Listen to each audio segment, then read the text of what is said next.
Vosana, producent soków, napojów i wody mineralnej. Posiadamy 3 zakłady produkcyjne, w których pracuje ponad 300 osób.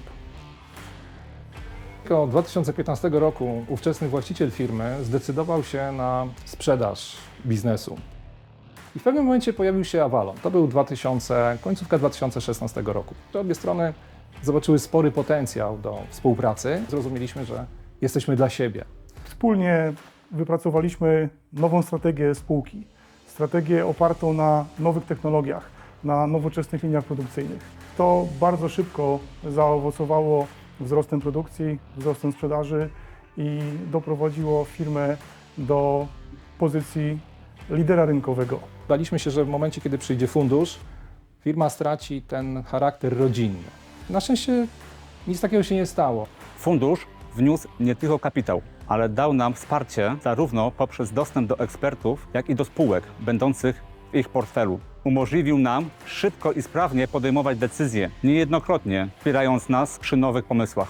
Jedną z naszych obaw było, czy wejście funduszu nie spowoduje spętania decyzyjnego, czy nie okaże się, że zamiast pracować będziemy musieli koncentrować się na raportowaniu, prezentacjach. No nic takiego nie miało miejsca. Fundusz okazał się bardzo wspierającym podmiotem właścicielskim.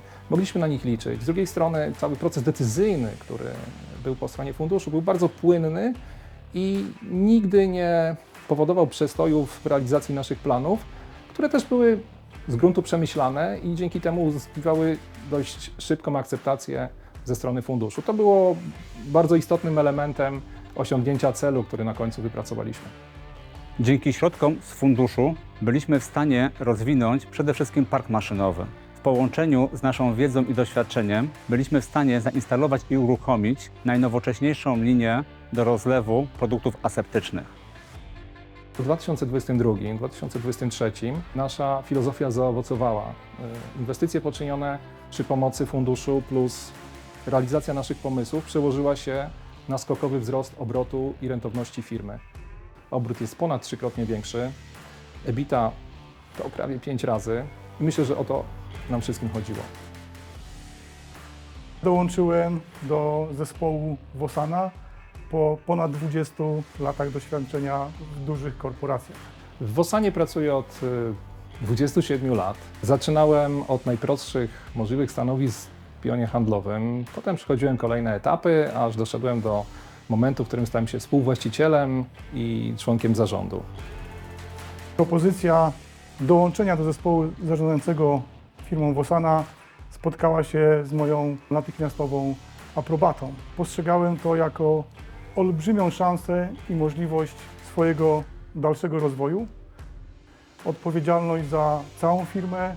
Z drugiej strony mogłem również wnieść swoje doświadczenia z korporacji. Menadżerom takim jak ja, z wieloletnim doświadczeniem w pracy dla dużych korporacji międzynarodowych, doradzałbym: dołączcie do funduszu, wykorzystajcie swoje doświadczenie, wykorzystajcie swoją wiedzę. Możliwości są niemalże nieograniczone. Z mojego doświadczenia wynika, że nie ma się czego bać. Za funduszem stoją normalni, rozumiejący, wspierający ludzie, którzy chcą robić biznes, są po to, żeby nas wesprzeć, żeby te liczby wypracować. Uważam, że była to bardzo rozsądna, przemyślana decyzja i niepotrzebnie miałem obawy na samym początku. Dziś już bym ich nie miał. Tutaj sky is the limit. Tylko od Was zależy, jak wykorzystacie swoją wiedzę, swoje doświadczenie, swoje pomysły. To, co jest najbardziej obiektywną oceną sytuacji na końcu całej gry, jest to, że zostaliśmy kupieni przez istotnego gracza brandowego, który wybrał nas nieprzypadkowo i będziemy teraz elementem dużej, międzynarodowej organizacji z naszej branży. Dzisiaj po ponad 6 latach pracy dla Vosana uważam, że to była bardzo dobra decyzja z mojej strony. Jestem przekonany, że podjąłbym taką samą decyzję jeszcze raz.